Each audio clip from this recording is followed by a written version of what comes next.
Pada ladang yang tandus, terpanjang tiang-tiang besi sumur minyak, raksasa-raksasa gelap yang menghisap perut bumi. Pemandangan itu bukan tanda kemakmuran rakyat, melainkan monumen penguasa, simbol pertaruhan negeri di tangan asing. Sejak 1930-an, para penguasa Arab Barat sudah menekan kontrak bernilai triliunan dengan perusahaan minyak asing. Raja Ibn Saud misalnya, tahun 1933 memberi hak eksplorasi eksklusif kepada Standard Oil California, dan 5 tahun kemudian sumur Dammam nomor 7 menelan uang Amerika Serikat demi cadangan tak terduga. Begitu juga Emir Kuwait yang tahun 1934 melanggengkan konsesi kepada Chevron, Gulf Oil dan BP, hingga Burkan memuntahkan minyaknya pada 1938. Abu Dhabi Uni Emirat Arab pun menyusul. Penemuan migas lepas pantainya terjadi pada tahun 1958. Namun kekayaan hitam itu tak pernah dinikmati oleh rakyat. Hasil tambang langsung mengalir ke kantong elit dan korporasi barat. Setelah minyak melimpah, koloni-koloni baru ini mencoba membangun muka. 1960 yang legendaris mencatat lahirnya OPEC oleh 5 produsen minyak utama, Saudi, Kuwait, Irak, Iran, dan Venezuela, untuk menyeragamkan harga minyak dan melindungi kepentingan mereka. Walau sempat membuat perusahaan barat ciut, praktis tetap saja negara-negara kerajaan ini bersekongkol dengan kekuatan lama untuk menjaga stabilitas rezim.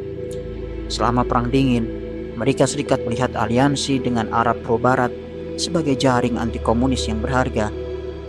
Pada 1943, Presiden Roosevelt bahkan menyatakan keamanan Saudi adalah kepentingan vital Amerika Serikat.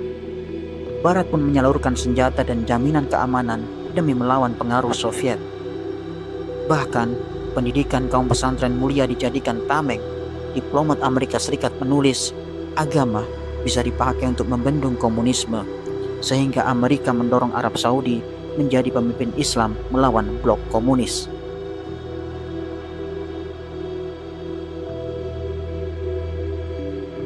Namun retorika keagamaan itu hanyalah topeng. Di balik seruan suci, penguasa negeri ini mengutak-atik sistem untuk kekuasaan. Kerajaan Saudi secara resmi monarki teokratis, mengistimewakan ulama Wahabi dalam yurisdiksi pengadilan. Strategi ini berguna juga untuk mengunci rakyat setelah tragedi 9 September.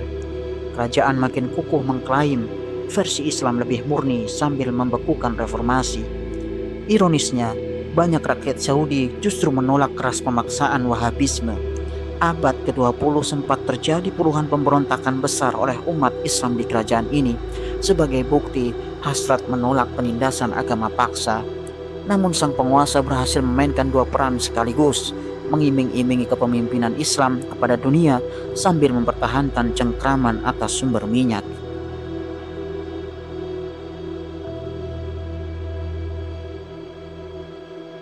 Akibatnya, rakyat makin tercekik. Negeri terkaya dengan minyak melahirkan kesenjangan sosial terburuk. Di Saudi, diperkirakan sekitar 20% penduduk hidup dalam kemiskinan, yang mayoritas adalah perempuan dan kepala keluarga tunggal. Sementara itu, keluarga Al Saud menjadi salah satu yang terkaya di dunia berkat ladang minyaknya. Sekitar 80% pendapatan minyak masuk ke kas kerajaan saja. Elit istana berlomba borong limusin dan palazzi. Rakyat tinggal di pemukiman kumuh tanpa listrik atau air bersih. Hasil temuan Wikileaks mengungkapkan fenomena yang tak masuk akal.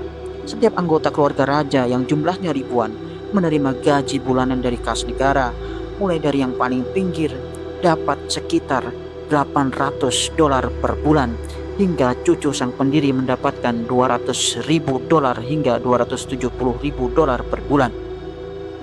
Ini disinyalir membuat setiap bayi kerajaan lahir sudah menerima manfaat dari minyak, sementara jutaan warga biasa tak dapat apa-apa selain janji dan pengepungan kemiskinan.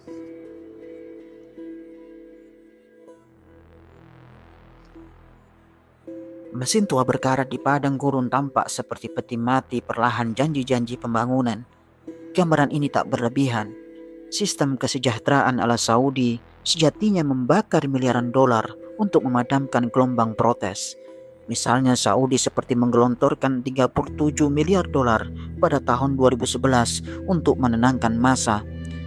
Tapi sebagian besar dana itu berakhir di tangan kerabat dekat penguasa. Rakyat hanya melihat siluet kemewahan dari jauh, sementara sulit mendapatkan pengerjaan. Di Uni Emirat Arab, kesenjangan pun mirip. 1% terkaya warga Emirates menguasai lebih dari setengah kekayaan nasional, sedangkan 88% populasi, sebagian besar migran pekerja, menanggung hidup sengsara dan upah murah.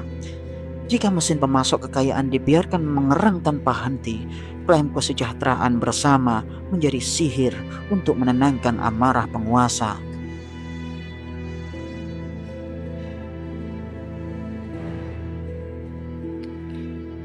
Politik realpolitik Barat semakin menutup mata terhadap penderitaan ini.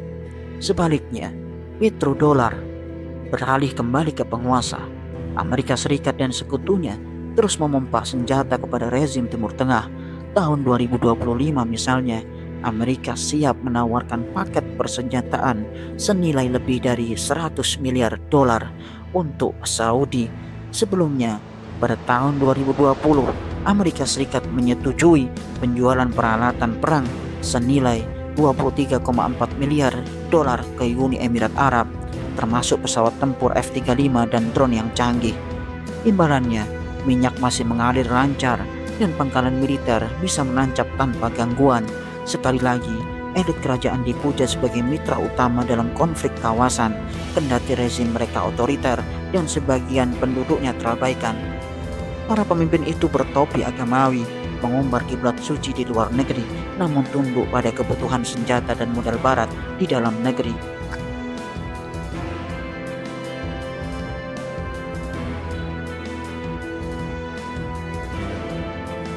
Pada akhirnya, marilah merenung. Para ulama pembela Islam sejati ternyata menjadi alat legitimasi kekuasaan asing. Para pangeran berjubah ini sejatinya berkawan dengan Barat demi mempertahankan takhta mereka.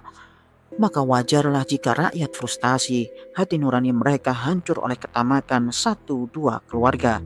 Sementara janji keadilan hanyalah kelabu. Ini adalah kisah kelam minyak di Timur Tengah, sejarah di mana darah dan keringat rakyat dihisap untuk menunjang kekuasaan segelintir elit, berpadu erat dengan kekuatan asing. Dengan fakta-fakta di balik gemerlap Mekah ini, tanya kita, sampai kapan topeng agama dan aliansi petrodolar menutupi kelaparan dan kemarahan rakyat?